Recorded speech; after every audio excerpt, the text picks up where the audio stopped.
ఆంధ్రప్రదేశ్ రాష్ట్ర అప్పులకు సంబంధించి ప్రధానంగా మొన్న ఒక కొత్త అప్పునైతే తీసుకొచ్చింది. 5,000 కోట్లు అప్పు చేశారని తెలుస్తుంది. ప్రధానంగా ఇందులో 7.63% వడ్డీతో తాజాగా ఈ అప్పు అయితే ఏర్పడింది. అయితే 2 లక్షలకు చేరువలో అప్పు ఉందని కొన్ని వర్గాలు వెల్లడిస్తున్నాయి. అయితే దీనికి సంబంధించి అసలు అప్పులు ఎటు వెళ్తున్నాయి, సూపర్ 6 హామీల్లో భాగంగా ఇంకా నెరవేర్చలేనప్పటికీ ఈ అప్పులన్నీ ఎటు తీసుకువెళ్తున్నారు, ఎటు దారి మళ్తున్నాయి అనే అంశం గురించి మనతో కులంకుశంగా వివరించడానికి ప్రముఖ పొలిటికల్ అనలిస్ట్ కేఎస్ ప్రసాద్ గారు ఉన్నారు. ఆయనతో మాట్లాడదాం. సార్ నమస్తే. నమస్తే అండి. సార్ అసలు ఎటు వెళ్తున్నాయంటే ఏం చెప్తారు సార్? 164 వాళ్ళు ఇవ్వడకంటే రెండు సమాధానం. మాకు 164 100% స్ట్రైక్ రేట్తో 21 ఇవే సమాధానాలు చెప్తున్నారు వాళ్ళు. ఓవరాల్గా బడ్జెట్ అప్పులు 1,33,702 కోట్లు, అలాగే బడ్జెట్ ఏతర అప్పులు 44,383 కోట్లు, రాజధాని అప్పులు 31,000 కోట్లు. ఇది నిన్న మీరు చెప్పిన 5,000 కోట్లతో కలిపితే 2,09,085 కోట్లు. అంతా 2,09,085 కోట్లు. ఏం చేశారంటే 39 కోట్లు నాకు లెక్క తెలుసు, కంపలు కొట్టారు, నీళ్ళు తోడారు, మిగిలినవి దేవుడికి తెలియాలి. ఎందుకంటే మొబిలైజేషన్ అడ్వాన్సులు ఇవన్నీ ఏవో చెప్తున్నారు. ఇవన్నీ ఓవరాల్గా ఈ స్టేట్ ఫంక్షనింగ్ అన్న దగ్గర చూస్తే from the last 15 months sir CAG report ఇది, నీరుని కూడా ఇచ్చింది కదా అదే. సో ఇక్కడ ఏం జరుగుతుందో చెప్పమంటే అది తప్పని చెప్తున్నారు.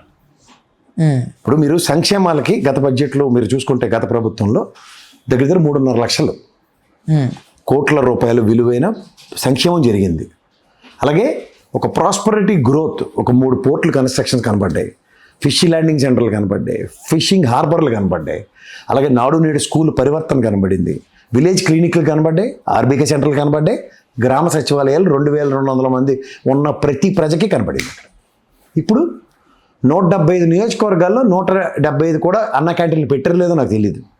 దగ్గర మొన్న ఒక జీవో ప్రకారం 4 కోట్లు ఎంత రిలీజ్ చేశారు అంటే అగ్రిగేట్న 95 లక్షలు కాస్ట్ అవుతుంది ఒక అన్న క్యాంటీన్కి. ఇదే 95 లక్షలకి గత ప్రభుత్వంలో సచివాలయం, ఆర్బీకే సెంటర్, విలేజ్ క్లినిక్, నాడు నేడు స్కూల్ పరివర్తన చేసి ఇచ్చింది. ఏం చేస్తారు చెప్పమంటే ఇప్పటికైతే సమాధానం లేదు. దాని వాళ్ళు చెప్పే సమాధానం మాకు 164 చరిత్ర సృష్టించాం, 100% స్ట్రైక్ రేట్ అని ఆయన చెప్తాడు. ఈయనేమో 164 మా జీవితంలో ఎప్పుడు రాలేదని వాళ్ళే నమ్మలేకపోతున్నారు. ఇదే వాళ్ళు చెప్పే సమాధానం. దేనికి చేస్తున్నారు అప్పు చెప్పమనండి. పోనీ ఏమైనా డిఏలు ఇచ్చేసారంటే గవర్నమెంట్ ఎంప్లాయీస్కి సెక్రటరియట్లో పనిచేస్తున్న వాళ్ళకి ఎవ్వరికి ఇంకా డిఏలు రాలేదు. టీచర్లకి ట్రాన్స్ఫర్లు అయిన తర్వాత వాళ్ళకి ప్రమోషన్ లిస్టులో వాళ్ళకి ఇంకా పేర్లు రాక సగం మందికి జీతాలు సరిగ్గా రావట్లేదు. జిఎస్టీ వసూలు కిందట నెల అనుకుంటా లాస్ట్ క్వార్టర్ కాస్త మెరుగైంది, అంత మునుపు దాకా దిగుడు దస్తాయి. జీడిపిలో 3-4 స్థానాల్లో ఉండేవాళ్ళం, ఏడపడిపోయామో చూసాం. అగ్రికల్చర్ సెక్టర్ ఏమైనా పరిరక్షించారా? పోనీ అయితే రైతు బీమాలు, పంట బీమాలు చేసేసారు. అమ్మ బాబాయ్ ఇవన్నీ తుఫాన్లు ఎదుర్కొన్నారంటే తుఫానుకు వచ్చిన డిజాస్టర్ మేనేజ్మెంట్ డబ్బులు కూడా ఏం చేశారు ఇప్పుడు చెప్పలే. స్వచ్ఛందంగా నీళ్ళటువంటి చందాలు నారాయణ ఖర్చు పెట్టాడు. ఒకటి మన సుబ్బయ్య బుట్ట భోజనం తింటే 3-4 తింటే 370 రూపాయలకు 400కు. ఆ మావాడు ఏం పెట్టిండో తెలియదు, ఆ ఫ్రైడ్ రైస్ పులిహార వాళ్ళే చెప్పారు పక్కన కిందకి అందించలేకపోయామని. ఆ ఫ్లైఓవర్ దిగలేపారు, ఆ సింగ్ నగర్ ఫ్లైఓవర్కి. నేను కదా గౌరవ ముఖ్యమంత్రి గారు చెప్పారు. సో ఇవన్నీ చూస్తుంటే డిజాస్టర్ మేనేజ్మెంట్కి రెసిప్రోకేట్ యాటిట్యూడ్లో ఖర్చు పెట్టింది లేదు.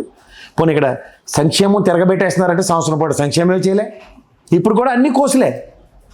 పోనీ అభివృద్ధిలో వీళ్ళకి చంద్రబాబు నాయుడు గారు మించిన లేరని వాళ్ళే చెప్తారు కదా. వాళ్ళకి తోడు పిల్లికలకి సెక్షన్లకి తప్పేల ఛానళ్ళు మరి ఏం అభివృద్ధి చేశారు చెప్పానండి. గత ప్రభుత్వంలో కనబడినవే ఉన్నాయి, మీ దగ్గర కనిపించేవి ఉన్నాయి. ఆ కనిపించే 4వ సింహమే కనిపించకుండా ఉంటుంది కదా, అదే అభివృద్ధి. అయితే కనిపించే 4వ సింహమే సంక్షేమం అలా అనుకుని కూర్చోమంటే మాకే అభ్యంతరం లేదు.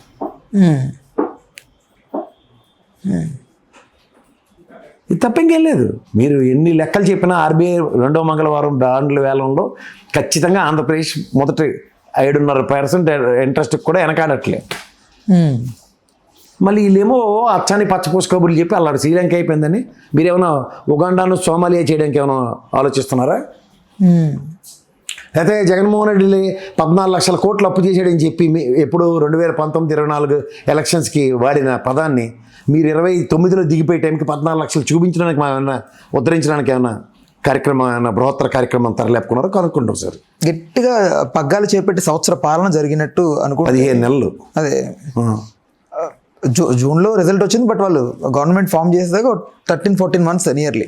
సో 2 లక్షల కోట్ల అప్పు అనేది అసలు తేలకపోతే లెక్కలు ప్రజలకు ఎట్లా సార్ ఈ భారం అనేది? ఏడు చేయగలరు, ఏమైనా చేయగలవా? మాకు 124 వాళ్ళు ఏమైనా అడుగు మాకు 124 అని చెప్తారు. ఇది తప్ప లేని సమాధానం చెప్పట్లే. వాళ్ళ ధైర్యం ఏంటంటే వాళ్ళ దగ్గర తప్పేలా ఛానళ్ళు ఉన్నాయి, వాళ్ళు చెప్పిన అబద్ధాలని ఖచ్చితంగా వీళ్ళు చెప్పే అబద్ధాలు వాళ్ళు అంతకన్నా డంకా పలాసగా చెప్పగలుగుతున్నారు. అయితే వాళ్ళకి ఇంకేముంటుంది? ఓ భయం భక్తి ఏడిస్తే ఏదైనా చెప్పచ్చు, భయం భక్తి రెండు లేవు. ఏం చేస్తారన్న కోణంలో ఉన్నారు. ఏం చేయగలం? మేమైతే ఏం చేయలేం. ప్రజాస్వామ్యంలో ప్రజలకి వెసులుబాటు లేనప్పుడు డెమోక్రసీలో ఉన్నామా లేదా అన్నది మనకు మనం ప్రక్షాళించుకోవాల్సిన పరిస్థితి తీసుకొచ్చారు. ఏం చేయగలుగుతారు దానికి? సార్ చాలామందికి గ్రౌండ్ లెవెల్లో ఉన్న కొంచెం రూరల్ పీపుల్కి 2 లక్షల కోట్లు అప్పులు చేస్తే మాకేముంది, మా జీవితం మాది కదా అని కొంతమంది అనుకుంటారు. కానీ వాళ్ళకి తెలియాల్సింది ఏమి తెలియక్కర్లే, వాళ్ళే రెండు చెప్తారు.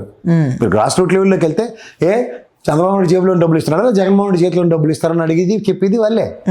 ఒక ప్రభుత్వం అట్లీస్ట్ వాళ్ళ జేబులో డబ్బులు కాకపోయినా ఒక ఔదార్యం చాటుకున్న ప్రభుత్వంలో కనీస కన్సిడరేషన్ కూడా వాళ్ళు ఎవరు?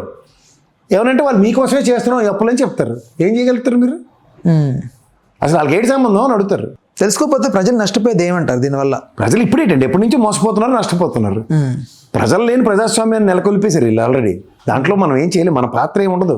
ఆ రోజు ఇంకు చుక్క కట్టించుకొని మన బతుక్కి ఇంకు చుక్క ఎట్టమని చెప్పుకొని ప్రజాస్వామ్యంలో ఫోటోలు దిగమంటాడు కదా ఎలక్షన్ కమిషనర్. ఒక డబ్బోడు ఎడతారు అక్కడ నిలబడి నేను ప్రజాస్వామ్యాన్ని కాపాడాను, ఆ రోజు కాడు ఒలింపిక్ కాకడానికి పట్టుకుని ఇంటి బోర్డు పడిపోయి తర్వాత ముష్టి ఎత్తుకోవడమే. ప్రజల్ని అందరినీ ముష్టివాళ్ళు చేసిన ఘనత ఈ ఎన్డీఏ కూటమిదే. ఎలాగో చెప్పనా సార్? చెప్పండి ప్లీజ్. మీరు 10 ATMలు తిరిగితేనే కానీ ఒక ATMలోనే డబ్బులు వస్తాయి. 10 ATMలు తిరగాలి మీరు బేర్ మినిమం. ఫస్ట్ అందులో ATMలో డబ్బులు వచ్చాయంటే 500 నోటు వస్తుంది. ఫస్ట్ ముష్టి వల్ల 10 ATMల కోసం తిరగాలి, తర్వాత వచ్చిన 500 నోటు పట్టుకుని చిల్లర ఉందా అని 10 కోట్లు తిరగాలి. ముష్టివాడికి మనకి ఏమైనా తేడా ఉందా? అది ఈ ప్రభుత్వ ప్రగతి. దానికి వాళ్ళు చెప్తారు ఏంటి తెలుసా? Digital money. నీ దగ్గర బ్యాంకులో డబ్బులు ఉంటేనే డెబిట్ కార్డు వాడతావు, అవునా కదా? అలా నీ దగ్గర డబ్బులు ఉన్నాయని చెప్పే దగ్గర ఒక భ్రమింపజేసే ప్రక్రియ ఈ డిజిటల్ మనీ. ప్రభుత్వం దగ్గర డబ్బులు లేనప్పుడు చేసే గిమ్మిక్ ఇది. ఐ ప్రామిస్ టు పే అని ఉంటుంది, ఏ నోటైనా తీసుకో దాంట్లో. అంటే దానికి తగ్గట్టు ఈక్వలెంట్ వాల్యూ ఉన్నది నీకు వెనక్కి ఇవ్వాలి. నాకు ఈ డబ్బులు నేను నమ్మట్లేదంటే అలాగా దానికి ఏం చేస్తారంటే ఇన్ఫ్లేషన్కి తెరలేపేశారు. ఒకప్పుడు బంగారు ఈక్వలెంట్ గోల్డ్ ఇమ్మనివారు, ఈక్వలెంట్ సిల్వర్, ఈక్వలెంట్ సహజ వనరులు కూడా తాకట్టేసి ఇప్పుడు ఇన్ఫ్లేషన్ పర్లేదు మా రూపాయి తగ్గించేసుకుంటాం వాల్యూ అని చెప్పి డాలర్ రేట్ కన్నా హీనంగా పెట్టుకొని అచ్చుగుద్ది పడేస్తున్నారు కాగితాలు. ఇప్పుడు అది కూడా చేయట్లేదు. అంచేత ప్రజాస్వామ్యంలో ప్రజలు వీళ్ళని కాపాడేస్తారన్న భ్రమలు ఉన్నప్పుడు ఎవడో 2-3-4 తాయిలాలు ఇచ్చి కాపాడేసుకుంటూ ఉంటారు ఆలనాళ్ళు. దానికి వాళ్ళు చెప్పే బిల్డప్ ఏంటంటే ప్రజాస్వామ్యం పరిరక్షించేవాళ్ళు. ఆ రోజులు ఎప్పుడో పోయాయి.